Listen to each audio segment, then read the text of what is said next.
Allah itu bukan manusia.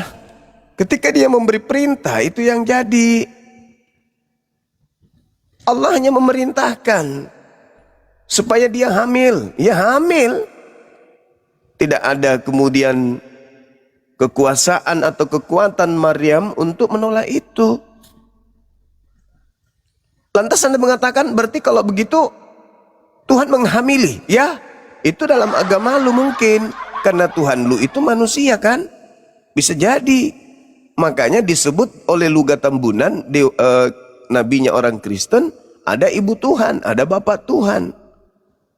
Karena ibu Tuhan diprot-prot sama bapak Tuhan bapak, lahirlah anak Tuhan. Itu konsepnya di agama Anda.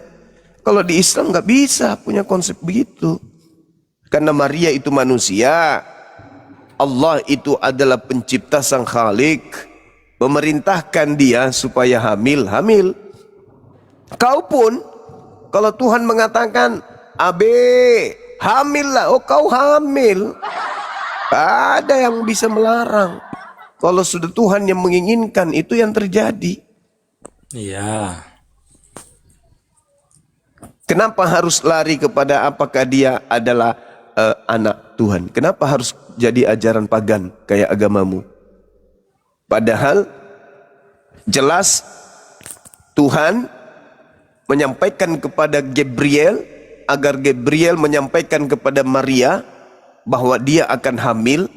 Lantas kenapa kalian mengatakan dia jadi anak Tuhan yang turun ke bumi, inkarnasi, teopani? Kenapa harus jadi pagan kayak orang-orang Krishna, penyembah ateis, penyembah Zeus? Kenapa harus kayak gitu? Padahal sederhana pun.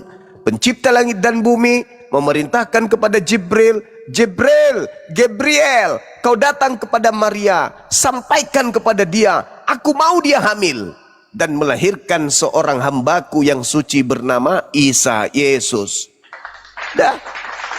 Datang Kristen, karena dasar pijakannya agamanya memang dari Roma Yunani, dianggapnya Tuhan. Itulah kehancuran, kebobrokan anak keturunan Adam ketika pencipta dan bumi disetarakan dengan ciptaan. Silakan. Assalamualaikum. Waalaikumsalam. Kalau di Kristen kan Yesus itu anaknya Allah, Bang. Kenapa Nabi Isa nggak boleh disebut anaknya Allah, Bang? Nah, tadi saya sudah menjelaskan di awal. Kenapa orang Yahudi itu keintimannya dengan Tuhan seidentik dengan keintiman seorang ayah dengan anak. Karena memang mereka sudah mendapatkan petua.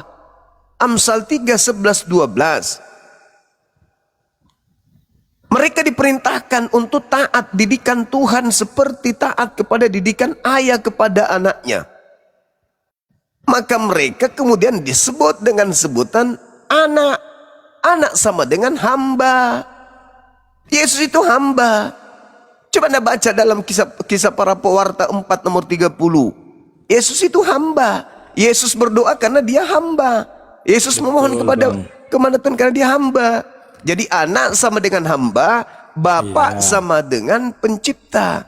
Nah, disalahartikanlah kemudian oleh orang-orang penganut ajaran pagan bahwa yang disebut Father itu adalah Tuhan dan anak-anak Father itu adalah anak-anak Tuhan. Disalahartikan. Iya, saya paham, Bang. Maksudnya kayak gini, kenapa Nabi Isa nggak mau disebut anaknya Allah, Bang? Ya karena jangan sampai terjadi kedurjanaan sama seperti kaum zalim terdahulu. Maka tidak diinginkan lagi Allah untuk dianggap sebagai bapak dari makhluk. Tidak mau lagi Allah itu dinodai seperti dia dinodai ketika dia menyatakan diri kepada kaum Bani Israel. Mereka merasa terlena. Kita kan anak Tuhan. Mana mungkin bapak kita membuat kita sengsara. Sejahat apapun kita, ya bapak kita pasti menyayangi kita. Sebaik apapun orang yang bukan anak, pasti tetap saja kita anaknya yang jahat ini masih mendapatkan prioritas utama. Itu pemahaman bahlul. Coba Anda baca Galatia 4 itu. Apa yang dikatakan oleh Paulus di sana terhadap pengikutnya? Dia mengatakan bahwasanya mereka ini bukan lagi hamba Tuhan. Mereka ini adalah anak-anak Tuhan. Oleh karena itu, ya kalian jangan lagi menghambakan diri. Coba Anda baca Galatia 4 nomor 7. Kamu bukan lagi hamba Tuhan, melainkan anak. Jikalau kamu anak Tuhan, maka kamu juga adalah ahli-ahli waris oleh Tuhan. Ya kan? Kalian tidak menghambakan diri lagi kan kepada Tuhan? Diajarkan oleh Paulus, wahai Kristen, Kristus telah memerdekakan kita dari kuk penghambaan. Bukan lagi saatnya kita menghambakan diri, saatnya kita merasakan kasih karunia. Tapi faktanya di gereja kalian menghambakan diri kan? Bukan kepada Tuhan tapi kepada siapa? Ah, itu bahaya tuh. Kalau dikaji itu bahaya, ketahuan kalian siapa kalian ini. Nah, kami umat Islam tidak mau tertipu dengan ungkapan-ungkapan manis seperti itu. Kita ini adalah anak-anak Allah, ya Allah kirim. Gak usah lagi kita sholat, karena kita ini adalah anaknya. Tidak mungkin Allah akan mencelakakan anaknya sendiri. Walaupun apa yang kita kerjakan, Allah akan cinta kepada, namanya juga anak. Pret! Gak ada itu. Si pemalas yang melakukan dosa, jangankan mau bertanggung jawab terhadap dosanya, malah dilemparkan oknum lain yang menanggung dosanya. Pemalas, kenapa bisa begitu? Karena dia merasa sebagai anak. Jadi bapak punya kerajaan, ya. Si bapak punya kerajaan, si bapak punya anak. Nah, di hadapan bapak ada anak, ada hamba. Mereka memilih menjadi anak karena mereka adalah pewaris kerajaan. Bapak tidak mungkin memberikan kerajaan itu kepada hamba, tapi diberikan kepada kita anak. Ya jadilah itu, menghayalah kau sampai kau mati. Itu konsep kan dalam agama saudara. Kita ini anak-anak Tuhan, maka kita bukan lagi hamba. Karena kita bukan lagi hamba, kita tak boleh lagi memiliki kehidupan yang hidup di bawah kuk penghambaan. Jangan lagi beribadah kepada Tuhan. Kita hanya melakukan persekutuan doang di gereja. Apanya itu? Begitu kita intip, ternyata mereka menyembah. Jadi yang dikatakan bukan hamba itu apa? Oh, memang mereka bukan hamba Tuhan, tapi hamba hantu. Iya kan? Bang, di mana? Saya cuman kayak gini bang, pakai logika saya bang. Ketika istri saya mengandung, itu kira-kira yang buat siapa bang? Ya itu istri lo. Sementara Maryam bukan istri Tuhan.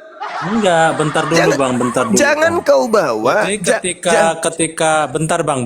Ketika istri saya melahirkan itu anaknya siapa bang? Anaknya saya Ya kan, itu bang? itu anakmu karena itu istrimu. Nah sekarang saya tanya. Bang, iya bang. Oke, saya kasih analogi. Kamu punya kambing. Oke, kamu punya kambing. Terus kau berusaha kemudian, kambing ini kan tanpa suami pun bisa hamil. Kau berusaha dan menginginkan kambingmu ini yang betina ini punya anak. Kamu kasih makan dia makanan yang lezat, kau berikan dia vitamin. Tiba-tiba kambingmu hamil. Pertanyaan saya, karena kau yang menginginkan kambingmu hamil, pertanyaannya, apakah anak kambing itu anakmu? Jawab. Yang ngambilin pasti kambing bang. Oh enggak, kambing bisa hamil tanpa jantan. Kutanya samamu. Ketika kamu menginginkan kambing betina peliharaanmu itu punya anak, kau kasih vitamin, kau kasih suplai makanan, kau rangsang dia dengan vitamin-vitamin, dengan makanan-makanan, dengan sesat, ya bisa membuat dia hamil. Hamil dia punya anak 6 ekor. Pertanyaan saya, karena gara-gara kamu kambing itu melahirkan anak, boleh tidak analogi kamu saya pinjam? Kambing itu anak lo, boleh? Enggak bang, enggak boleh bang. Oh enggak boleh. Tapi giliran Allah Sang Khalik mengatur keadaan Maryam hambanya hamil, lu bilang anaknya itu adalah anaknya Allah. Apa Iya, otakmu bang. masih sehat? Sehat bang. Nah sekarang berarti anak kambing itu anak lo, anakmu? Bukan bang. Berarti kau sakit. Giliran kau yang manusia, dengar. Giliran kau yang manusia punya senjata nuklir dan kambing itu juga punya mangkok di mana senjata nuklirmu bisa nyelip ke situ, kau bilang tidak. Padahal mana tahu kau yang meniduri kambing itu diam-diam. Tapi kalau Allah Allah itu bukan makhluk. Allah tidak punya rudal. Tidak seperti ente. Ente punya rudal. Kambing betinanya juga punya mangkok. Rudalmu ketemu mangkoknya ya jadi anak kambing. Itu anak lo.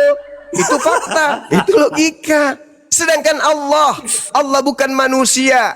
Maryam manusia. Lantas kemudian kau mengatakan anaknya itu adalah anak Allah. Kan sedeng. Kan sedeng kau itu. Ditertawakan dirinya. Tidak berakal. Ulaika kal an'am balhum adallu. Kau tidak punya otak. Kau mendengarkan tapi kau menertawakan diri lo. Itu sedeng namanya. Siapa yang bisa menjadi saksi bahwa kamu tidak menggauli kambing itu sampai dia hamil? Siapa coba? Emang ada yang melihat kau 24 jam selama kau hidup bersama dengan kambingmu? Enggak ada kan? Bisa jadi kau pulang. Dengar dulu. Forensik bisa, Bang. Dengar dulu. Bisa jadi begitu kau pulang dari gereja mabuk, kau masuk ke rumahmu, kau temukan kambingmu baring di situ. Kau lihat pahanya seperti pahanya Mikana. Begitu dia nungging, kau lihat seperti pantatnya Bom-Bom. Mungkin saya boleh bertaruh. Kalau ada orang berbicara agamanya Kristen, dia mau menjelaskan kemudian tentang agamanya, saya boleh bertaruh. Coba. Tidak mungkin orang Kristen berbicara agama dalam waktu yang bersamaan dia masih waras. Tidak mungkin. Itu mustahil. Mustahil itu. Tidak ada itu orang waras kalau Kristen berbicara agama. Nggak ada. Pasti gila pada saat dia berbicara agama. Tapi kalau dia berbicara rupiah, berbicara ekonomi, berbicara politik, wah Kristen itu pintar-pintar. Mahir mereka kalau bicara mengenai duniawi. Tapi kalau berbicara agama, tidak ada satu manusia Kristen pun yang masuk dalam kategori waras. Nggak ada. Tunjukkan kepada saya. Orang yang tinggi ilmunya katanya di salah satu provinsi di Indonesia ini, pendetanya itu yang pernah terbirit-birit kubuat, Esra Soru. Waras nggak orang yang mengatakan Tuhan yang pernah sekolah? Katanya dia punya sekolah SD, SMP, SMA si Yesus ini Tuhan. Waras nggak pendeta ini? Nggak waras. Tapi coba suruh hitung berapa jumlah perpuluhan hasil dari jemaat. Waras dia. Tapi berbicara mengenai agama, tidak ada satupun manusia Kristen yang dalam waktu bersamaan dia Kristen, membahas Kristen, dan saat itu dia waras. Itu mustahil terjadi.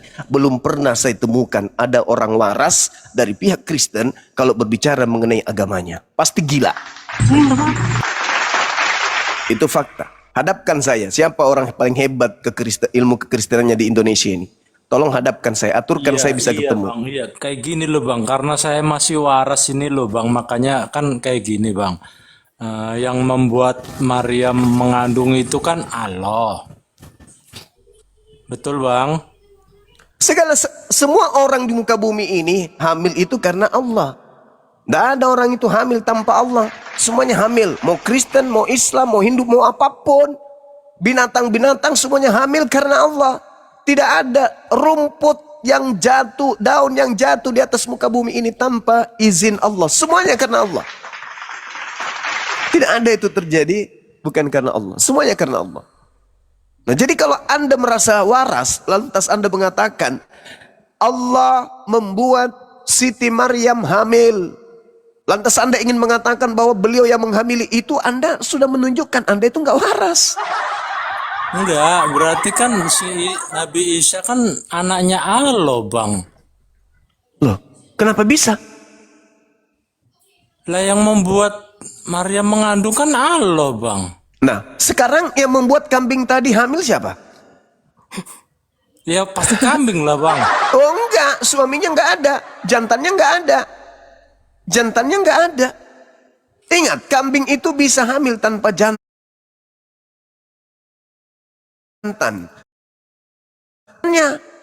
Kau rawatlah dia dengan polamu sebagai manusia. Kau kasih dia vitamin.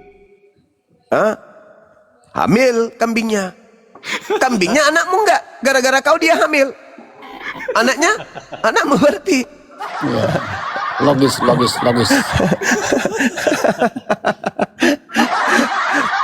Allahu Akbar, Masya Allah. Jadi siapa nama anakmu? Hah? Aku tanya serius. Lucu lah abang ini loh.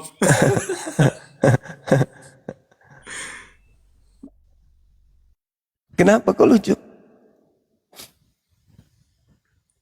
Apanya yang lucu, Bang?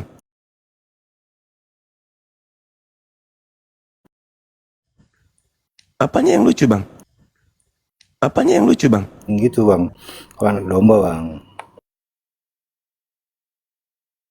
Itu bisa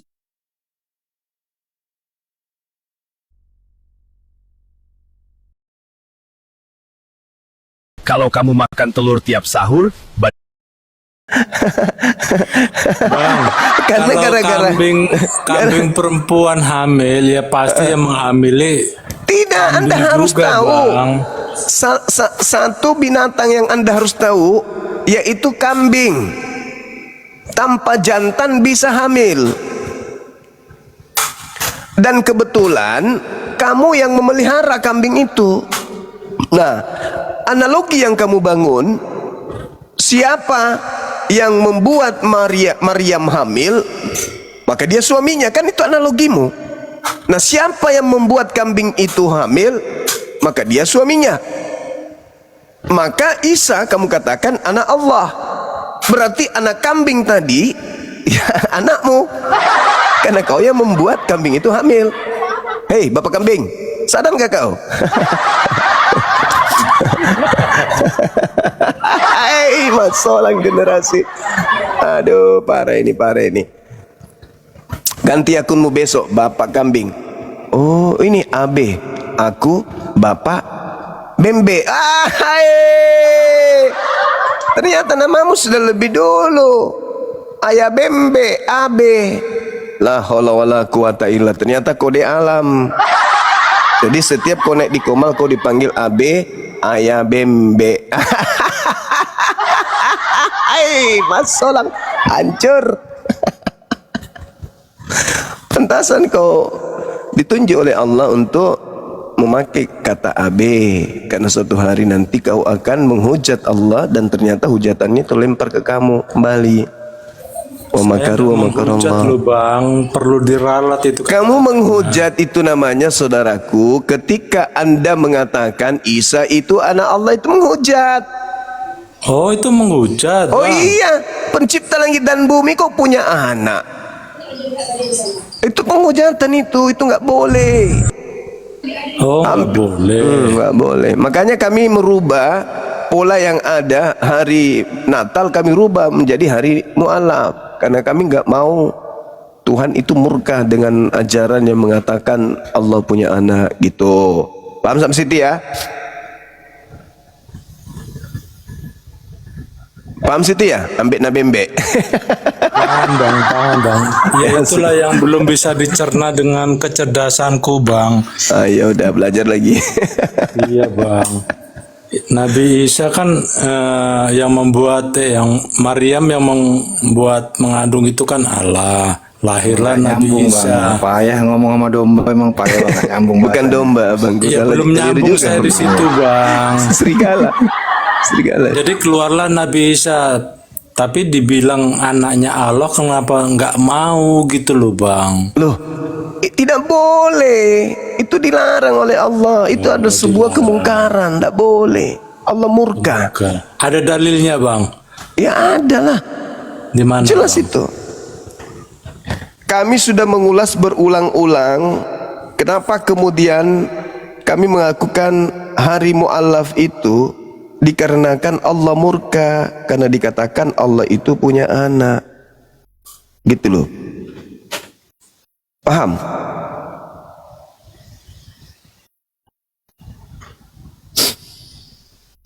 Allahu Akbar, Masya Allah. Jadi kalau Anda mengatakan diri Anda itu tidak menghujat, tetapi faktanya itu sama hal menghujat. Kenapa saya katakan itu sama halnya menghujat? Karena Allah itu marah ketika Allah itu disebut memiliki anak. Allah nggak mau. Nah cukuplah di dalam agama saudara yang kemudian disebut sebagai apa? Agama yang punya bapak, yang punya Tuhannya juga, yang disebut apa itu? Disebut anak. Nah, lahirlah kemudian pemikir-pemikir seperti Luga Tambunan. Ya kan? Dalam surah Maryam ayat berapa itu teman-teman? Surah Maryam ayat 80-an ya, 88, 89. Itu Allah marah karena dianggap Allah itu memiliki anak. Gitu. Jadi kalau Anda memahami pemahaman yang Anda bawa terkait dengan Islam, Maryam hamil akibat karena Allah menghendaki, lantas Anda mengatakan berarti Isa alaihissalam itu adalah anak Allah. Itu Allah marah, tak boleh.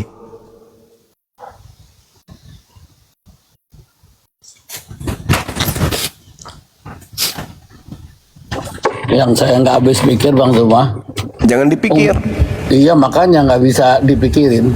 Jadi jutaan tahun umur dunia dan alam semesta ini baru di abad pertama Tuhan nepsong sama Maria, kan aneh.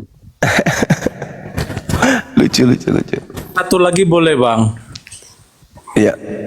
Baca di surah Maryam ya, surah Maryam ayat berapa itu? 89. Kan gini Bang, pertanyaan 89, kedua Bang. Katanya kan agama Islam itu agama yang benar Bang. Iya. Terus agama Islam itu agama rahmatan lil alamin. Iya. Tapi fakta yang saya lihat, saya belajar dan melihat, Itu dari zamannya pasca Nabi Muhammad meninggal sampai sekarang Islam itu paling ribut gitu loh Bang, paling bikin onar, paling bikin perang. Itu kenapa Bang? Kamu lihat dari kacamata gereja. Saya membaca dan belajar Bang. Oke, baik. Oke, kita buktikan yang paling dekat dulu ya, dari yang paling dekat dari kehidupan kita.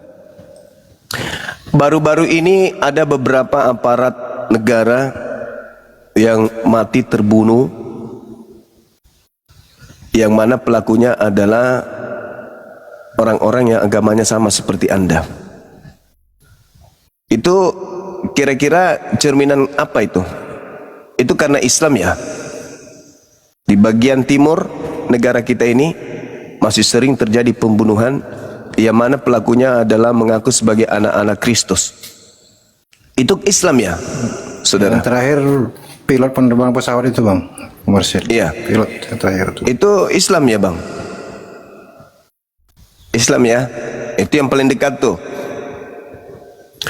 Terus kemudian baru-baru ini kita dihebohkan juga, ada seorang jenderal yang menbunbun anak buahnya. Itu Islam juga? Oh, Islam juga. Terus yang bersifat umum pengetahuan kita, di Sulawesi Selatan itu ada pemakaman, jumlah kuburan yang ada di dalamnya itu 40.000 jiwa, semuanya beragama Islam. Pelakunya Belanda. Itu agamanya apa Bang? Satu makam 40.000 mayat, pelakunya Belanda. Westerling Inggris. Oh iya, sorry, Inggris. Itu agamanya apa? Kira-kira agamanya apa itu Bang? Oh, Islam juga. Oh, saya baru tahu. Terus gereja-gereja yang coraknya seperti bangunan-bangunan Belanda yang ditinggalkan oleh penjajah, itu agamanya Islam. 350 tahun jutaan manusia wanita dibuat janda, jutaan anak-anak jadi yatim piatu dibuatnya. Itu Islam juga rupanya. Oh, baru tahu saya. Islam juga ternyata. Terus yang elit global baru-baru ini viral, makan anak-anak, mereka melakukan apa? penyakit apa itu? PDF. Orang-orang terkaya di Indonesia, di dunia ini. Apa itu istilahnya teman-teman yang baru-baru ini viral? Orang-orang kaya ya yang melakukan Satanik tuh bang. iya. Itu Islam juga rupanya. Oh, baru tahu saya. Seluruh raja-raja di wilayah Sumatera itu, ya, para tetua-tetua suku bangsa kita ini, nenek moyang kita habis tuh. Habis pelakunya Islam. Wah, parah kali bah. Ini benteng yang ada di Makassar ini dulu lantar rata dengan tanah. Pelakunya siapa? Oh, Islam juga rupanya. Wah, keren kali bah Islam ini. Kerjanya cuma melakukan pembunuhan dan seterusnya. Kasus Poso Yang lebih bunuh sadis Tuhan, lagi Bang. udah. Yang bunuh Tuhan Islam juga bang ya? Iya, Poso Ambon. Poso Ambon itu Islam juga tuh pelakunya tuh. Orang lagi sholat dibunuh sama orang Islam. Memang orang Islam ini hebat-hebat ya. Kalau Kristen itu enggak, Kristen itu paling bagus agama Kristen itu. Coba lihat di Indonesia nih, basis-basis perkumpulan pemukiman orang Kristen. Lihat gaya hidup mereka, santun, mulut mereka sopan, cara berpakaian mereka beradab, tutur kata mereka itu menyejukkan, perilaku mereka itu mencerminkan akhlak yang baik. Ketika mereka berjalan menundukkan pandangan, ketika mereka berbicara suaranya halus, makanan-makanan mereka makanan-makanan yang istilahnya higienis, bukan makanan-makanan yang dipersembahkan kepada berhala-berhala.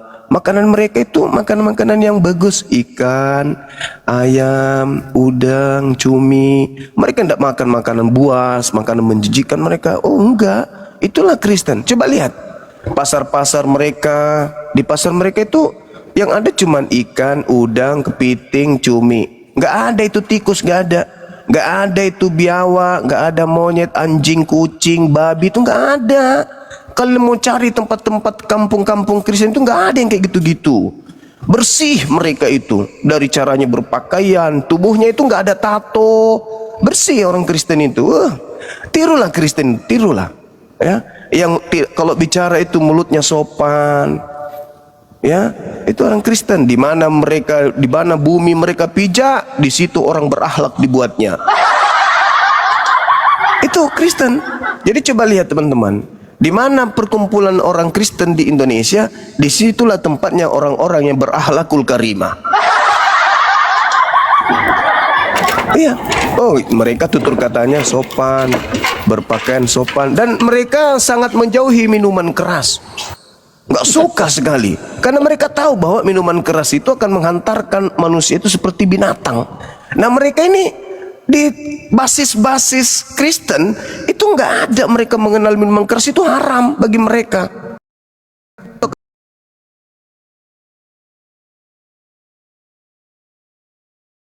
Kristen di Indonesia itu baik-baik, sopan-sopan, mulutnya kalau bicara itu nggak ada ucapan babi, anjing kau, pukima, nggak ada itu di mulut orang Kristen itu. Oh sobat, kalau mereka saling bertemu dan juga semoga keselamatan atas mereka saling mendoakan orang Kristen itu kalau bertemu sesama Kristen. Rajin mandi, rajin nyuci. Iya, gitu, rajin mandi orang Kristen itu. Tengok di mana basisnya di Indonesia ini? Di mana? Manado.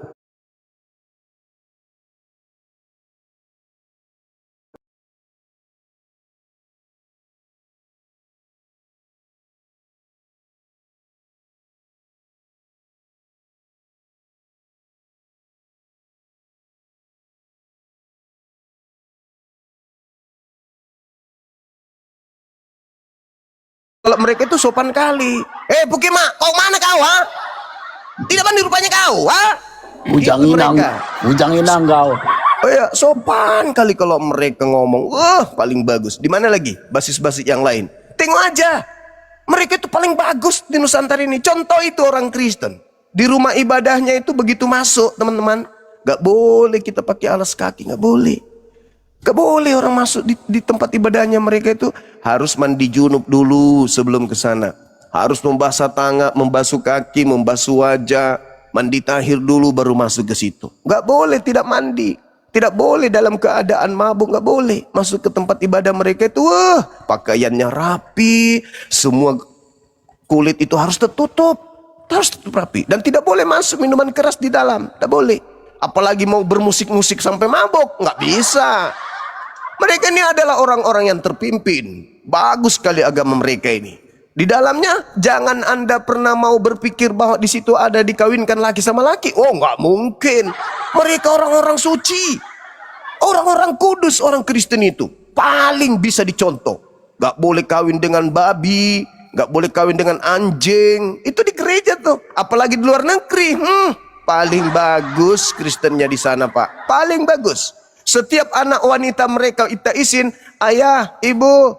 Kenapa? Shirley mau tamasya dengan teman-teman SMA Shirley. Mau tahu pesan ibunya apa? Jangan lupa bawa kondom ya sayang. Tuh, baik sekali kalau di luar sana tuh. Orang tua itu mendidiknya luar biasa. Luar biasa. Itulah Kristen yang harus dicontoh kita ini orang Islam. Contoh Kristen itu. Kalau mereka berbicara, kalau mereka berbuat, wah paling santun akhlaknya ya Allah. Kita ini umat Islam cuma niru-niru kata akhlak. Akhlak itu berasal dari Bible kita mereka. Kita cuma niru-niru doang. Akhlakul karimah itu Jumat Agung itu istilah-istilah yang kita pakai itu dari agama.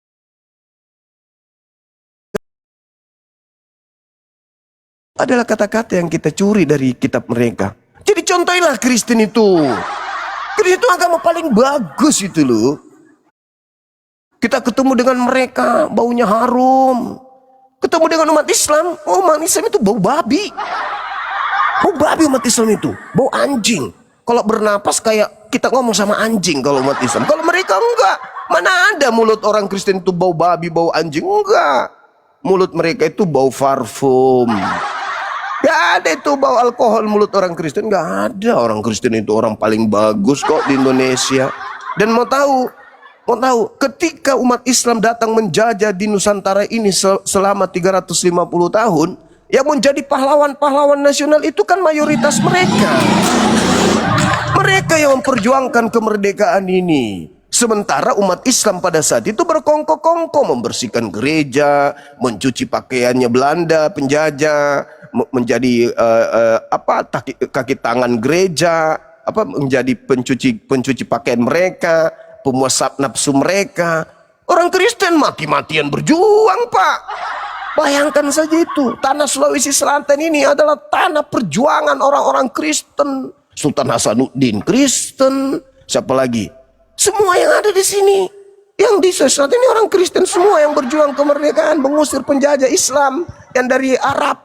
Itulah hebatnya orang Kristen ini. Maka kita harus manut sama orang Kristen yang ajaran kasihnya luar biasa, yang kemudian memperjuangkan negara ini sehingga kita bisa merdeka. Jadi dulu pada saat penjajah datang, orang Kristen itu adalah pejuang dan Belanda adalah juga Kristen. Jadi pada saat masa transisi kemerdekaan, orang Kristen perang dengan orang Kristen. Kita umat Islam ini menjadi pekerja ini pemuas bantuannya Belanda. Mereka ini yang berjuang mati-matian. Tanah Sulawesi ini bergerak karena apa? Merdeka karena ucapan dan ungkapan luapan perjuangan mereka. Haleluya, haleluya.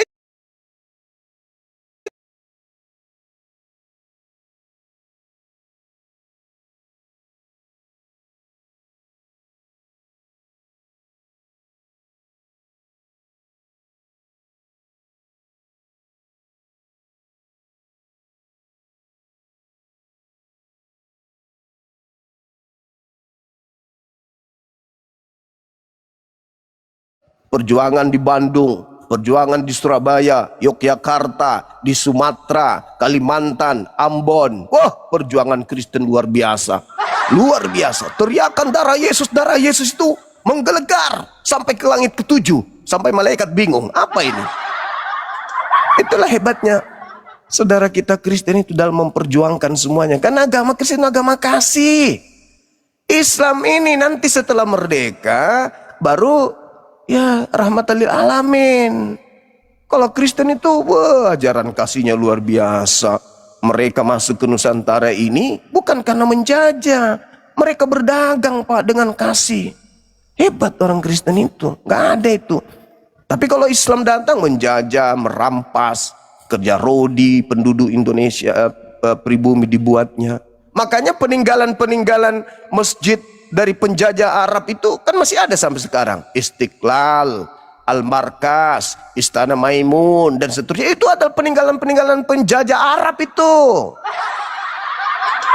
Iya, itulah. Jadi Kristen ini, kita harus contoh mereka ya. Cara makannya, cara bergaulnya, hubungan laki perempuan, kita harus contoh. Cara mereka dididik di gereja, kita harus contoh. Kita contoh.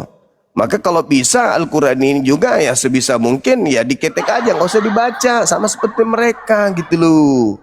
Ya, mulai sekarang kita harus mencontoh. Kita lihat bagaimana orang-orang Kristen di pemukiman-pemukiman Kristen. Tengoklah mereka, saking baiknya tuh mereka.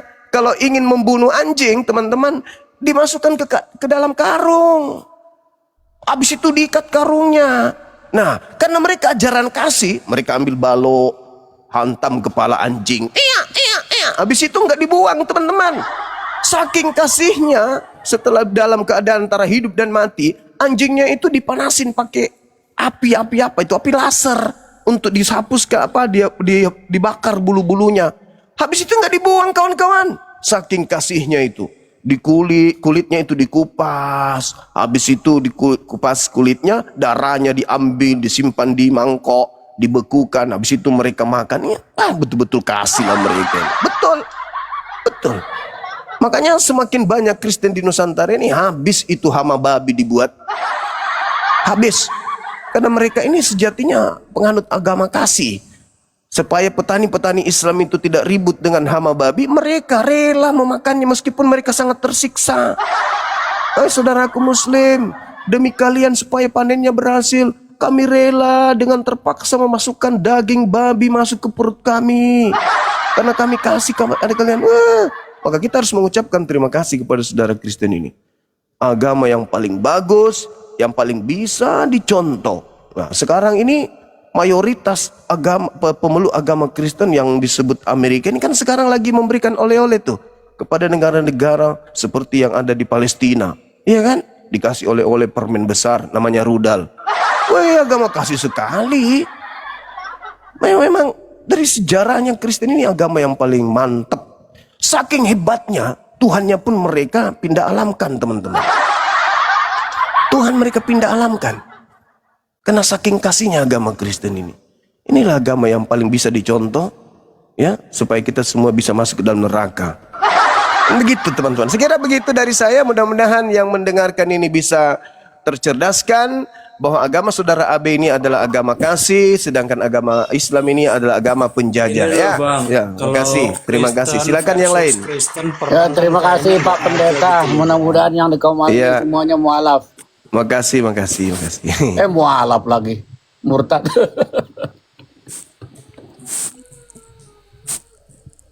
Ya, nyimak lagi ya. Iya, kami doakan ya Masih pada setia Bang, ABG, cuma ABG Lohol. iya, selalu- yang saya maksudkan Selalu dari istiqomah. konflik Istiqomah dalam kesesatan. konflik Bani Umayyah dan Abbasiyah, konflik Suriah, perang saudara, itu kan semua dari Islam, Bang. Ngomong apaan? Mabok. Lapot waktu. Kalau Kristen versus Kristen kan nggak ada, Bang. Sumumbukmu numyun paum layar jiun segitu panjang diceritain nggak masuk. Saudara, kalau iblis dengan iblis itu memang tidak perang. Iblis itu tugasnya menciptakan kekacauan supaya anak Adam itu kacau. Oke? Kalau Kristen dengan Kristen tidak perang, itu menurut Anda. Sepanjang sejarah Katolik, Protestan sampai hari ini tidak bisa satu gereja. Jadi kalau cuman obat kuping, ya memang kayak begitu. Memang kayak begitu. Sedangkan yang terjadi kemudian, yang ada sejarah Islam itu memang Nabi Muhammad sudah menubuatkan bagaimana kondisi umat sepeninggal beliau. Karena mereka merebut kekuasaan. Manusiawi enggak itu? Ya manusiawi. Karena memang ketika dicipta Adam sebelumnya, itu sudah dikatakan mereka hanya akan melakukan pertumpahan darah. Peperangan itu akan selalu terjadi. Hari ini kita semua tahu perdamaian dunia. Perdamaian dunia terjadi enggak? Perdamaian dunia itu, peperangan itu tetap saja ada. Karena itu sudah terjadi dari sejak Adam punya anak, Kain Habil, itu sudah terjadi peperangan. Jadi peperangan itu akan selalu terjadi. Bukan masalah apa agamanya. Tidak. Karena orang semua memiliki kepentingan. Nah, yang jadi masalah di sini adalah siapa yang menciptakan senjata untuk dijual. Itulah yang membuat propaganda agar terjadi adu domba sehingga terjadi peperangan. Dengan terjadinya perang, alat-alat senjata yang mereka buat itu laris manis. Maka dibuatlah adu domba. Maka terjadilah perang saudara. Bukan karena konflik akidah, tapi karena sifat duniawi. Mereka ingin merebut kekuasaan. Begitu saudaraku. Tapi kalau mereka mengikuti jalur yang betul, yaitu Islam, satu akidah di sana, wal takum minkum ummatu yad'una ilal khair wa ya'muruna bil ma'ruf, itu tidak akan mungkin terjadi. Akan tetapi pertanyaannya, sudah tidurkah iblis? Sudah pensiunkah iblis hari ini? Sampai tak ada lagi peperangan? Kan tidak. Makanya yang Al-Quran katakan itu, wa isqala rabbuka lil malaikati inni ja'ilun fil ardi khalifah. Qalu ataj'alu fiha may yufsidu fiha wa yasfikud dima' wa nahnu nusabbihu bihamdika wa nuqaddisu. Qala inni a'lamu ma la ta'lamun. Karena Allah diprotes sama malaikat waktu itu kan. Ditanya Allah, kenapa kau mau menciptakan manusia yang kerjanya hanya akan melakukan pertumpahan darah di atas muka bumi? Belum dicipta saja sudah diketahui. Begitu juga di dalam Bible. Kejadian 3 nomor 15. Aku Tuhan akan menciptakan, akan mengadakan, akan menghadirkan sebuah keadaan permusuhan di atas muka bumi ini. Bahkan Yesus mengatakan, jangan kau menyangka aku datang ke bumi untuk membawa perdamaian. Tidak, aku datang membawa pedang. Jadi dunia ini memang penuh dengan masalah-masalah kompleks seperti itu. Nah sekarang yang kita butuhkan adalah agama yang bisa damai sejahtera kita ini. Itulah Islam. Orang Islam kalau tidak berpegang teguh kepada akidah Islam, ya tidak damai. Apalagi di luar Islam. Jadi ketika ada kelakuan atau perilaku yang tidak bagus, kaidahnya Islam, jangan kau lihat oknumnya, jangan kau lihat bangsanya, jangan kau lihat agamanya, lihat kitab sucinya. Berbeda dengan kamu. Kalau ada orang Kristen melakukan kejahatan, lihat kitab sucinya. Apakah memang mengajarkan? Ternyata memang mengajarkan. Contoh Anda baca ulangan 10, ulangan 20, nomor 10 Anda baca. Itu perintah untuk membantai. Perintah untuk menghabiskan, perintah untuk memperbudak manusia, perintah untuk menjajah manusia, perintah untuk membunuh manusia. Jangan kau biarkan apapun yang bernapas, bunuh. Ada enggak begitu di Al-Quran? Bunuhlah, jangan kau biarkan apapun yang bernapas. Ada enggak?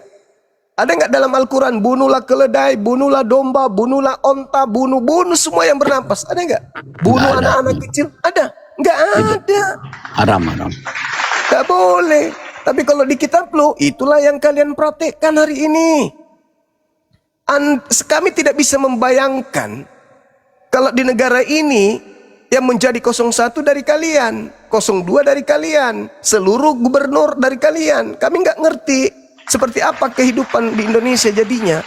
Kami belum merasakan. Dan kami sanksi gitu loh. Kami sanksi.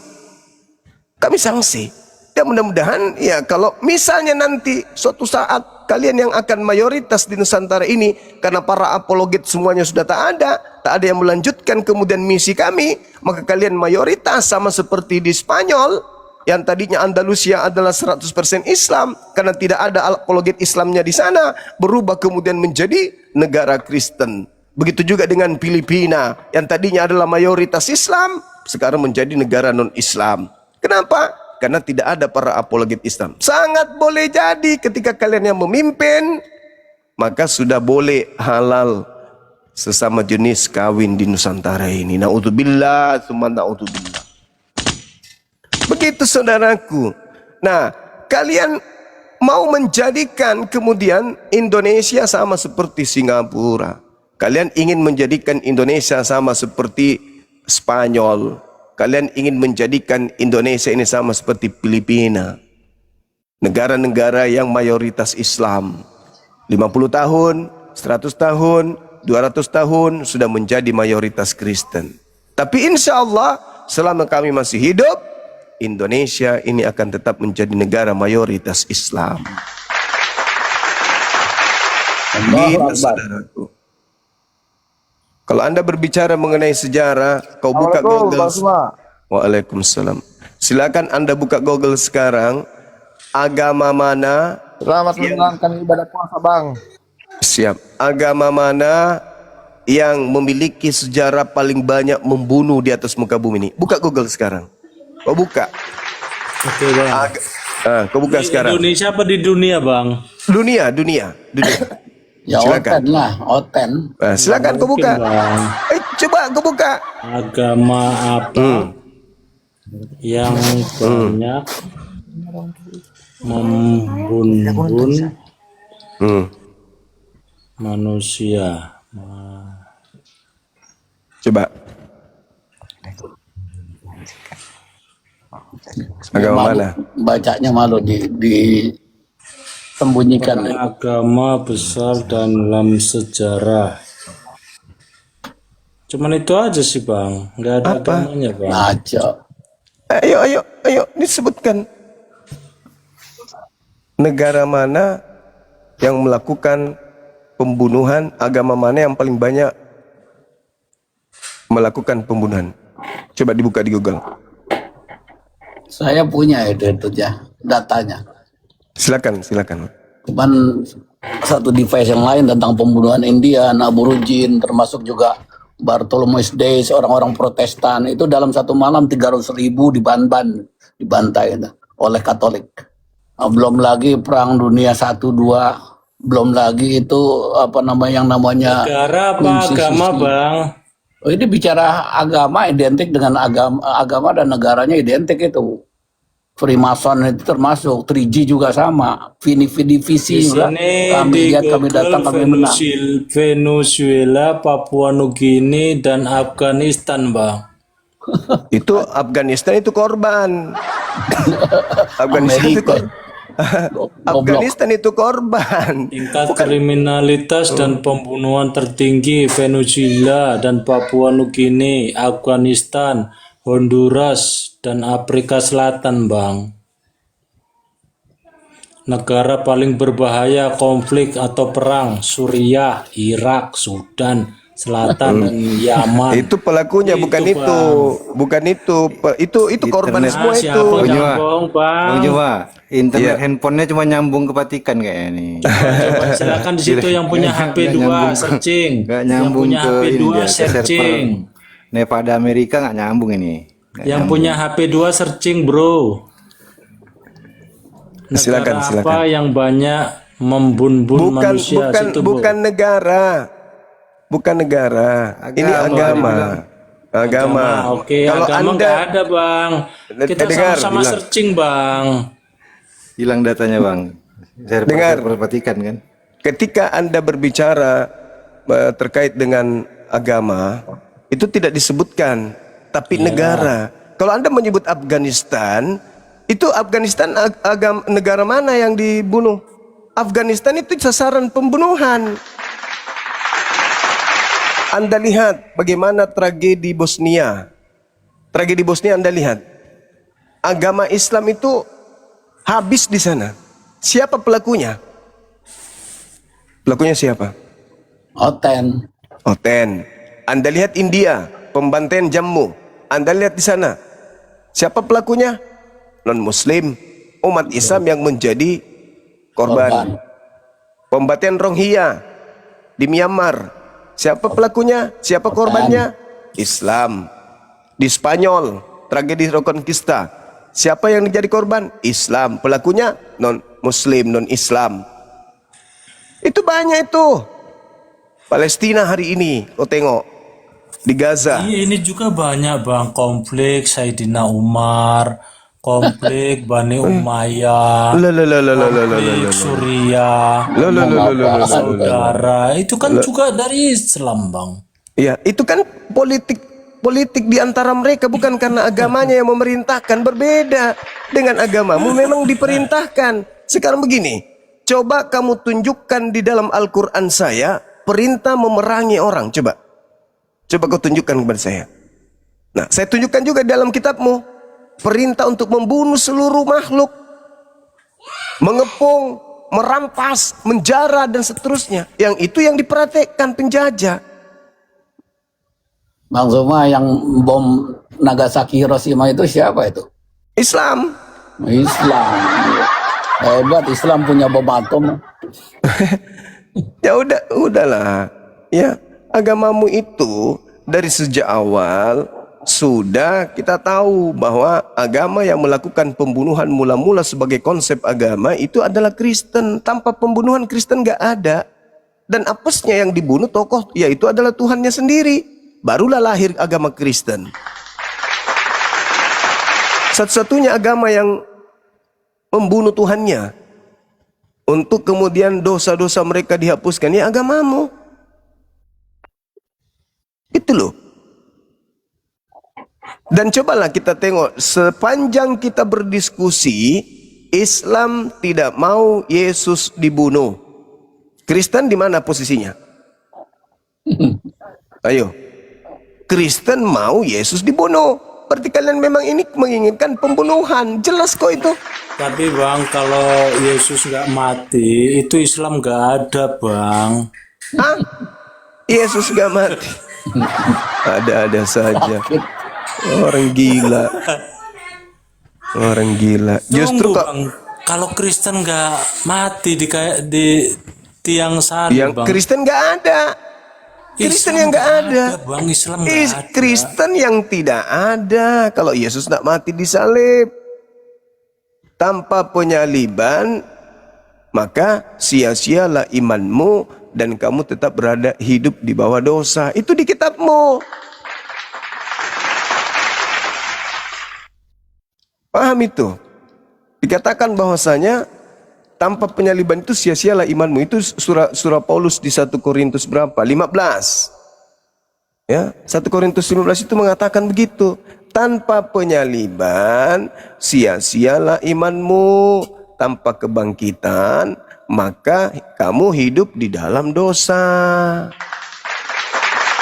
Kamu itu Roma 14 nomor 9. Untuk itulah Yesus mati agar dibangkitkan oleh Tuhan untuk menjadi Tuhan dan Kristus. Itu datanya. Apa hubungannya dengan Islam coba? Coba kau baca lagi di Kisah Para Rasul 2 nomor 36. Semua Israel harus tahu Yesus yang kau salibkan itu telah dijadikan menjadi Tuhan dan Kristus. Untuk siapa? Untuk Kristen. Kristen tidak ada tanpa penyaliban. Jadi Kristen itu agama yang memiliki simbol kutukan. Apa simbol kutukan itu? Salib. Kalian bangga kan memakai simbol kutuk itu? Salib itu simbol kutuk. Anda harus tahu itu. Anda simpan di rumah kalian sembahyang. Di gereja kalian simpan salib. Di rumah kalian simpan salib. Bahkan di leher kalian, bahkan di tubuh kalian tato ada salib. Sedangkan salib itu simbol kutuk. Ayo. Nggak sadar. Di rumah-rumah kalian itu ada simbol kutuk. Begitu masuk di ruang tamu ada salib. Simbol kutuk ini. Lucifer. Iya. Itulah agama lo. Habis itu kalian lemparkan batunya ke kami. Habis itu kalian sembunyi tangan.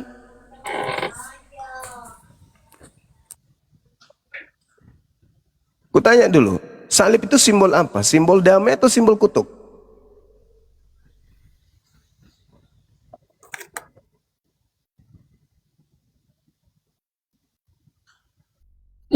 Di, Ya bisa gue jawab kan? lagi buka buku catatan ini. Gak bisa gue jawab.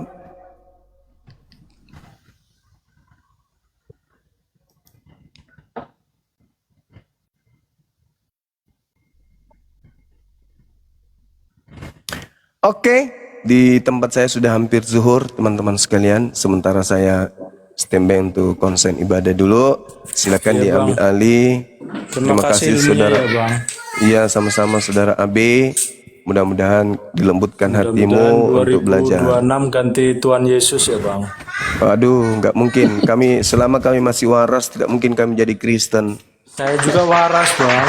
Kalau kamu waras, tidak mungkin masih Kristen. Ingat Waras di saya, Markus, Bang, betul. Markus 100% 5, saya waras, dengar.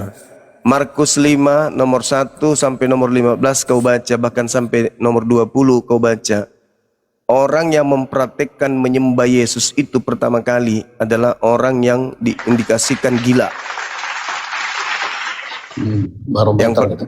Iya, yang pertama orang Majus, yang kedua orang gila, yang ketiga siapa lagi yang menyembah dia? Orang yang kena tipu, dia nganggap itu Kristus padahal bukan Kristus. Itu Yesus ya, itu Yesus. Markus 5 nomor 1 sampai nomor 20. Dan memang di dalam Markus 3 nomor 21 keluarganya menganggapnya gila. Itu Yesusnya lagi yang dianggap gila. Tetapi orang gila yang pertama kali, orang dewasa, ketika dia dewasa, orang pertama yang menyuhankan Yesus, menyembah Yesus itu adalah orang gila yang kerasukan setan. Ingat, itu Yesus. Nah, sekarang Anda baca kisah para pewarta 16 nomor 16 sampai nomor 18. Iblis yang pertama kali memproklamirkan kerasulan Paulus. Catat itu. Iblis yang pertama kali memproklamirkan kerasulan Paulus. Iblis menjadi tim sukses kerasulan Paulus untuk berkampanye kepada orang-orang bahwa Paulus ini adalah rasul, Paulus ini utusan Elohim, Paulus ini adalah utusan yang maha tinggi yang menyelamatkan. Itu iblis. Catat itu baik-baik. Jadi ketuhanan Yesus dipelopori oleh orang gila yang kerasukan setan. Kerasulan Paulus itu diproklamirkan oleh iblis. Catat.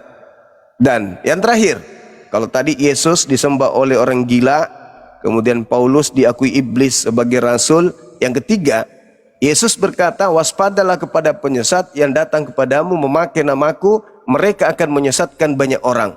Ternyata Yesus palsu tetaplah namanya Yesus Kristus. Si palsu penyesat ini namanya Yesus Kristus. Orang banyak yang disesatkan Yesus Kristus palsu namanya Kristen. Lengkap kan? Lengkap. Nah, pikirkanlah itu, renungkanlah itu saudaraku. Saya kira demikian untuk sementara. Silakan. Ya, itu pun iblisnya ragu ketika mau bertanya, apa benar kau anak Tuhan, anak Allah katanya. Ragu iblis, nyebut anak Allah aja ragu. Ya. Apalagi mau nyembah dia kan gitu.